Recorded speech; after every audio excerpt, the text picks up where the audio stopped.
Guys, ito yung pangalawa sa binili ko nung nag-sale sa Amazon. Kabubukas ko lang, CB Life, no? So, CB Life usually gumagawa ng mga cheap optics.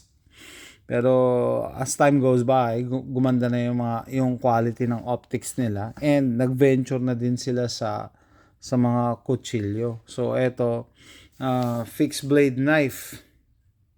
Okay? Ito yung specs. Yan. D2 blade, full tang, 5.2 inches. I think that's the blade. Survival bushcraft knife, Scandi grind, 5-layer handle, G10 liners, heavy duty hunting camping knives for men. So hindi pwede sa babae ito for men. Green. So dalawa yung color eh. It's either black or green. Tapos ngayon, ang price niya ngayon, $26.99. Ang bili ko lang nung Prime Day, 29 and change. $29.99. So ito na siya, without further ado. Kabubukas ko lang nga ngayon eh. Nag-unbox ako doon sa PNY Prepper. Ganda kasi mararamdaman mo agad yung weight nung kutsilyo. No, ibig sabihin hindi siya flimsy, it doesn't feel cheap. Tapos nagulat ako, hindi ko na-expect hindi ko titignan yung picture. No, na maganda yung sheet niya, no, plastic yung sheet. I don't know what type of plastic. Okay, ito din may ginagamit ng holster. I don't know, hindi na na-mention eh. Pero meron siyang belt loop, pwede mo siyang i-carry. Siyempre sa Pilipinas, bawal kayo mag-carry ng kutsilyo. Dito sa Texas, pwede ka mag-carry ng kutsilyo openly. Wala akong problema. Lalo na siguro pagka magka-camping ako. Pag nagka-camping ako, naka-open carry ako ng kutsilyo. Para mas madali mo mabunot. Hindi maghahanap-hanap ka pa sa toolbox mo or sa box. Okay? So, ayan siya.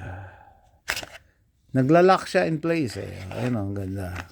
Maririnig nyo Naglalak siya in place so hindi mauhulog.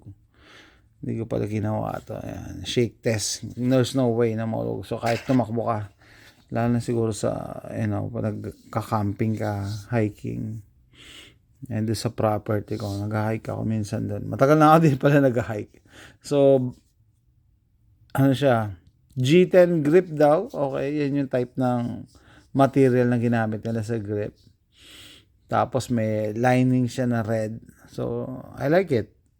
Green and red combination. Para maiba naman.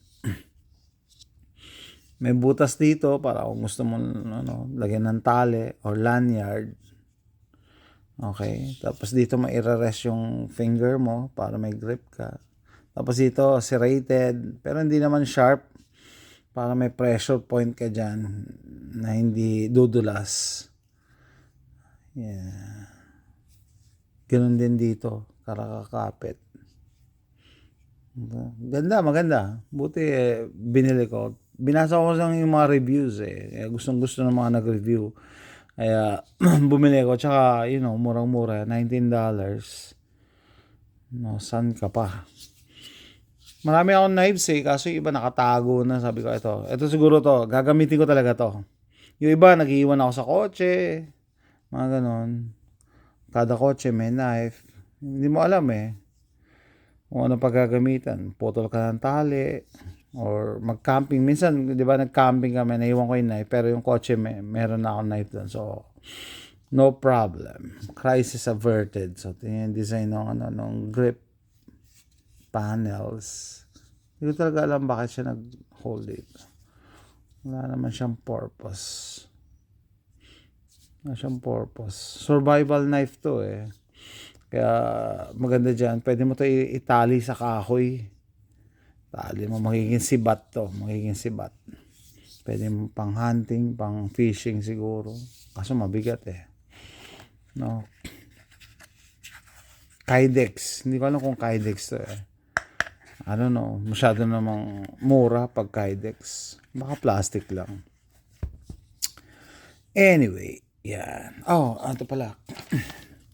Testing natin. Biglaan lang. Ito yung letter ng homeowners eh. Sinasabihan kami na mag-mow daw kami sa harap.